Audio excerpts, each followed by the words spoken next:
آج ہم ایک بہت ہی عام مگر اکثر نظر انداز ہونے والے انفیکشن یعنی ایچ پائلوری کے بارے میں بات کریں گے۔ یہ مرض یا انفیکشن دنیا کی 2/3 آبادی کو متاثر کرتا ہے اور اکثر لوگ اس کے بارے میں جانتے نہیں، حالانکہ یہ ہمارے ہاضمے، غذائی اجزاء اور عمومی صحت پر گہرے اثرات مرتب کر سکتا ہے۔ بسم اللہ الرحمن الرحیم، صلی اللہ العظیم رب العرش العظیم یشفیک یا شافی و کافی و امین۔ السلام علیکم، میں ہوں آپ کا ہیلتھ کوچ ڈاکٹر سید فیصل جیلانی۔ آج ہم دیکھیں گے کہ ایچ پائلوری ہے کیا، یہ کیسے پھیلتا ہے، اس کی کیا علامات ہیں، تشخیص کے لیے کون سے ٹیسٹ کرواتے ہیں اور اس کے علاج کا کیا طریقہ کار ہے۔ ایچ پائلوری کیا ہے؟ یہ ایک پیچیدہ قسم کا گرام نیگیٹو بیکٹیریم ہے، جراثیم ہے۔ اس کا پورا نام ہیلیکوبیکٹر پائلوری ہے، شارٹ فارم میں اسے ایچ پائلوری کہتے ہیں۔ سائنسدانوں کا کہنا ہے کہ یہ جراثیم کوئی 2 لاکھ سال سے انسانی معدے میں موجود ہے۔ اس کی دوہری خلیاتی دیوار یعنی ڈوئل سیل وال کی وجہ سے ادویات وغیرہ کا اندر جا کر اسے ہلاک کرنا کبھی کبھار کافی مشکل ہوتا ہے۔ یہ ہوتا کیسے ہے؟ یہ بنیادی طور پر لعاب دہن یا پھر انسانی فضلے سے پھیلتا ہے، اور یہ انفیکشن کو چھوٹی عمر میں زیادہ آسانی سے لگتا ہے۔ بڑوں میں یہ دوسروں کے جھوٹے برتن استعمال کرنے سے یا مشروبات، ایک دوسرے کے مشروبات شیئر کرنے سے یا جنسی تعلقات وغیرہ سے منتقل ہوتا ہے۔ اگر خاندان میں کسی کو ایچ پائلوری ہو، خاص طور پر شریک حیات کو، تو سب کا ہی ٹیسٹ ویسے تو کروانا چاہیے، لیکن اپنے ساتھی کا ضرور ٹیسٹ کروانا چاہیے کیونکہ اس کا علاج کرانا بہت ضروری ہے۔ ایچ پائلوری کرتا کیا ہے؟ یہ معدے میں ایک انزائم پیدا کرتا ہے جسے یوریز کہتے ہیں۔ عام طور پر معدے کا جو پی ایچ ہے وہ 1.5 سے لے کے 3.5 تک ہوتا ہے، یعنی مطلب تیزابی ہوتا ہے، اور ایچ پائلوری کی وجہ سے یہ بڑھ کر 3 سے بڑھ کر 5 تک چلا جاتا ہے، جسے ہائپوکلوروہائیڈیا کہتے ہیں۔ اس کی وجہ سے اس کی جو پروٹین اور مختلف غذائی اجزاء جو ہم کھاتے ہیں وہ معدے میں ہضم نہیں ہو پاتے یا جذب نہیں ہو پاتے، جیسے وائٹامن B12 ہے، وائٹامن C ہے یا A وغیرہ ہے۔ اور اگر وائٹامن B12 کی کمی ہو جائے تو اس سے پرنیشیس اینیمیا ہو جاتا ہے، اور اگر اس کا علاج نہ کیا جائے تو اعصابی نظام خراب ہو سکتا ہے۔ غذائی کمی کی علامات میں بالوں کا گرنا، ناخن ٹوٹنا، جلد کا پیلا پن، ہاتھوں میں سنسناہٹ، تھکن، یادداشت کی کمزوری اور سر درد وغیرہ شامل ہیں۔ ایچ پائلوری کے اکثر مریضوں میں علامات دیر سے ظاہر ہوتی ہیں، اور عام علامات میں جب یہ ظاہر ہوتی ہیں تو ان میں پیٹ پھولنا، گیس، قبض یا اسہال، بدہضمی، ناقص ہاضمہ، موڈ میں تبدیلیاں، بے چینی، اضطراب وغیرہ شامل ہیں۔ تقریباً 10% لوگوں میں گیسٹرک یا ڈیوڈینل السر ہو جاتا ہے۔ ایک تحقیق کے مطابق تقریباً 90% ڈیوڈینل السر یا گیسٹرک السر جو ہے وہ ایچ پائلوری کی وجہ سے ہی ہوتے ہیں۔ ایچ پائلوری کی تشخیص کے لیے مختلف قسم کے ٹیسٹ کیے جاتے ہیں۔ خون میں اینٹی باڈیز کی جانچ کی جاتی ہے، یعنی ایچ پائلوری کی وجہ سے خون میں اینٹی باڈیز بنتی ہیں، پھر انہیں میجر کیا جاتا ہے۔ اسی طرح سانس کی جانچ کی جاتی ہے، ٹیسٹ کیا جاتا ہے۔ اس میں یوریا کا ایک سولوشن پلاتے ہیں، پھر ایک تھیلے میں یعنی کاغذ کے تھیلے میں سانس جو ہے وہ خارج کر کے اس میں کاربن ڈائی آکسائڈ کی مقدار چیک کرتے ہیں۔ اگر ایچ پائلوری ہو تو یوریا کا بریک ڈاؤن ہو جاتا ہے، جس سے کاربن ڈائی آکسائڈ کی مقدار بڑھ جاتی ہے، اور اس کے علاوہ پھر انڈوسکوپی کرتے ہیں۔ اس میں ڈاکٹر منہ کے ذریعے سے ایک نالی سی ڈالتے ہیں، پلاسٹک کی فلیکسیبل، جس میں کیمرہ لگا ہوتا ہے۔ وہ غذا کی نالی معدے اور آنتوں کا اس سے جائزہ لیتے ہیں، اور پھر بعض دفعہ بایوپسی بھی کرتے ہیں، یعنی اندر سے چھوٹے چھوٹے ٹکڑے نکالتے ہیں، جو اندرونی تہہ سے ٹکڑے کاٹ کر نکالتے ہیں۔ تو ان تہہ کی پھر ان ٹکڑوں کی پھر جانچ کی جاتی ہے، اور خاص طور پہ یوریز دیکھنے کے لیے جانچتے ہیں انہیں، یعنی ان کی ہسٹولوجی کی جاتی ہے۔ پھر فضلے کا ٹیسٹ ہوتا ہے۔ مریض کو ایک ٹیسٹ کٹ عام طور پہ دی جاتی ہے، جس میں کچھ مخصوص جگہیں ہوتی ہیں جہاں مریض اپنا فضلہ یعنی اپنا سیمپل لگاتا ہے۔ پھر یہ کٹ جو ہے وہ لیب کو بھیج دیتے ہیں، جہاں ایک خاص یعنی ٹیکنیک جو ہے وہ کوانٹیٹیو PCR کہلاتی ہے، اس کے ذریعے اس کا چیک کیا جاتا ہے۔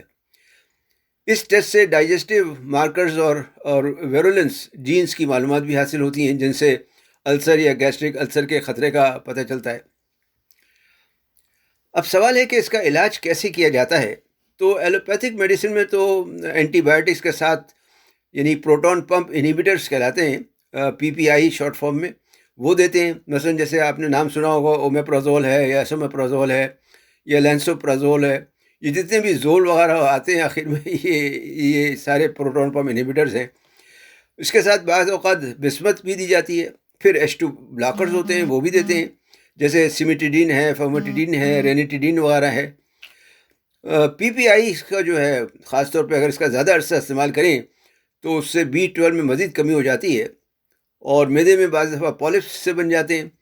یعنی ایک اور انفیکشن ہے جسے کلاسٹریڈیم ڈیفیسائل کہتے ہیں، وہ ہو جاتا ہے اور ہڈیاں بھربھری ہونے لگتی ہیں، یعنی آسٹیوپوروسس ہو جاتا ہے.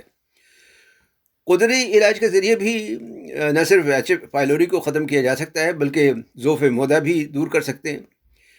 ان میں ایک تو ہیں پروبائیوٹکس، یعنی خاص طور پر لیکٹوبیسیلس فرمنٹم یعنی خمیر سے تیار کیے گئے سپلیمنٹس، لیکٹوبیسیلس خمیر سے تیار کیے گئے سپلیمنٹس. یہ پروبائیوٹکس بازار میں مل جاتے ہیں. ان میں کئی اقسام کے لیکٹوبیسیلس شامل ہوتے ہیں. ایک اور بیکٹیریا ہے جس کے بارے میں تحقیق سے پتہ چلتا ہے کہ یہ ایچ پائلوری انفیکشن میں کافی مفید ہے. اس کا نام ہے سیکرومائسس بولاردی. دوسری چیز ہے میسٹک گم، جسے اردو میں مستگی رومی کہتے ہیں. یہ ایچ پائلوری کے علاوہ بھی کئی بیماریوں میں فائدہ دیتی ہے. یہ ایک طرح کی گوند ہے. تحقیق کے مطابق یہ اینٹی بیکٹیریل خاصیت رکھتی ہے. اس کی عام طور پہ خوراک 1 گرام صبح اور 1 گرام شام بنتی ہے، لیکن اسے جو ہے منہ میں ڈال کر مطلب چوس کر کھاتے ہیں، اس کو نگلتے نہیں ہیں، تو یہ آہستہ آہستہ گھل جاتی ہے منہ میں. تیسری چیز ہے کالا زیرہ. یہ بھی اینٹی بیکٹیریل خصوصیات رکھتا ہے. چوتھی ہے بربیرین. بربیرین مختلف پودوں اور ان کی جڑوں سے کشید کی جاتی ہے، جیسے اوریگون ہے، گریپ روٹ ہے، باربیری اور گولڈن سیل وغیرہ ہیں. اس کے سپلیمنٹس بھی بازار میں دستیاب ہیں. ایک تحقیق کے مطابق بربیرین کو روایتی ادویات کے ساتھ اس کا موازنہ کیا گیا، جن میں proton pump inhibitors, antibiotic اور بسمت وغیرہ شامل تھیں، جس کے نتیجے میں پتہ چلا کہ بربیرین بھی اتنی ہی فائدہ مند ہے جتنا کہ ان ادویات کا مجموعہ، لیکن ان سے زیادہ محفوظ اور مؤثر ہے. پانچویں چیز ہے زیتون کے پتے. زیتون کے پتوں میں نہ صرف ایچ پائلوری کے خلاف اینٹی بیکٹیریل خصوصیات پائی جاتی ہیں بلکہ یہ دافع سوزش بھی ہے. زیتون کے پتوں کا ایکسٹریکٹ بھی بازار میں مل جاتا ہے. چھٹی چیز ہے ملیٹھی، لیکورائس. ملیٹھی میں بھی ایچ پائلوری کو ختم کرنے کی صلاحیت دیکھنے میں آئی ہے، جبکہ ایچ پائلوری سے پیدا ہونے والے جو السرز ہوتے ہیں ان میں بھی اسے مفید پایا گیا ہے. ساتویں چیز ہے بسمت، جس کا ذکر روایتی طریقہ علاج میں پہلے آپ سے بات ہوئی تھی. یہ قدرتی طور پر پائے جانے والی معدنیات میں سے ہے. اس کے بارے میں کہا جاتا ہے کہ یہ ایچ پائلوری پر براہ راست بیکٹیروسائڈل اثرات ڈالتا ہے، یعنی بیکٹیریاز کو مارتا ہے اور السر کو ٹھیک کرنے میں بھی مدد دیتا ہے. آٹھواں سپلیمنٹ ہے زنک کارنیسین. اسے اینٹی السر سپلیمنٹ کے طور پر کافی عرصے سے، کئی دہائیوں سے بلکہ استعمال کرتے چلے آ رہے ہیں. یہ مدافعتی نظام اور گٹ لائننگ کو ٹھیک کرنے میں مدد دیتا ہے.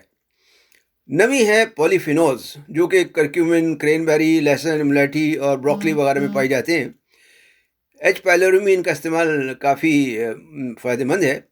علاج کے ساتھ ساتھ ذوف معدہ جو ہے وہ دور کرنا بھی ضروری ہے، کیونکہ جیسے آپ سے پہلے بات ہوئی تھی کہ ایچ پائلوری معدے کی تیزابیت کم کرتا ہے. اس لیے معدے میں تیزابیت بڑھانے کی ضرورت پڑتی ہے تاکہ نظام ہضم ٹھیک ہو سکے. اور تیزابیت بڑھانے کے لیے عام طور پہ ایک سپلیمنٹ بیٹین ہائیڈروکلورائڈ ملتا ہے، جو ایک اچھا سپلیمنٹ ہے. لیکن اگر السر یا گیسٹرائٹس ہو تو اسے نہیں لینا چاہیے. خاص طور پہ ڈاکٹر سے پوچھ کے استعمال کریں اگر کریں تو. اس کے علاوہ غذائی اجزاء کو بہتر ہضم اور جذب کرنے کے لیے جو ڈائجسٹو انزائمز ہوتی ہیں وہ بھی لی جا سکتی ہیں. تو اب کچھ غذا پر بات ہو جائے. پہلی بات تو یہ کہ مرض کوئی بھی ہو، غذا میں احتیاط اور اعتدال ضروری ہے. اور جہاں تک ایچ پائلوری کا تعلق ہے تو اس میں ایسی غذائیں استعمال کرنا چاہیے جو پروبائیوٹکس سے بھرپور ہوں، جیسے کفیر ہے، کمبوچا ہے، ساورکراٹ ہے، دہی اور خمیر دی گئی سبزیاں وغیرہ ہیں. اس کے علاوہ ایسی غذائیں جو اومیگا 3 فیٹی ایسڈز میں زیادہ ہوں، جیسے روغن سے بھرپور مچھلیاں ہوتی ہیں، فلیکس سیڈز ہیں، چیا سیڈز ہیں، شہد اور خاص طور پر منو کا شہد کا اعتدال میں استعمال کرنا ایچ پائلوری میں مفید ثابت ہو سکتا ہے. شوگر کے مریض ظاہر ہے شہد کے استعمال میں احتیاط کریں اور ڈاکٹر سے پوچھ کے استعمال کریں. پھلوں میں ہر قسم کی بیریاں جیسے اسٹرابیری ہے، رسبیری ہے، بلیک بیری، بلو بیری وغیرہ ہیں. ان میں پولیفینولز کی اچھی مقدار ہوتی ہے۔ سبزیوں میں جو زیادہ تر کرکری سبزیاں ہوتی ہیں جیسے کروسیفرس ویجیٹیبلز کہتے ہیں، بروکلی ہے، کرم کلہ، ہری گوبھی وغیرہ، تو جہاں تک پرہیز کا تعلق ہے تو چائے، کافی، سوڈا، مسالہ دار غذائیں اور ہر قسم کے جو کولڈ ڈرنکس ہوتے ہیں ان سے پرہیز کریں۔ خلاصہ یہ ہے کہ ایچ پائلوری ایک سے دوسرے کو منتقل ہوتا ہے۔ یہ کوئی ویسے چھوت کی بیماری نہیں ہے، ایسا کوئی مرض نہیں ہے، بلکہ لعاب دہن، ایک دوسرے کا جھوٹا کھانا، فضلہ اور جنسی اختلاط وغیرہ سے لگتا ہے۔ اگر خاندان میں کسی کو ہو تو دوسروں کو بھی اپنا ٹیسٹ کروانا چاہیے۔ اس مرض میں طرز زندگی بدلنا ضروری ہے۔ قدرتی علاج کے ساتھ پرہیز، غذا اور ہلکی پھلکی ورزشیں بھی کرنا چاہیے۔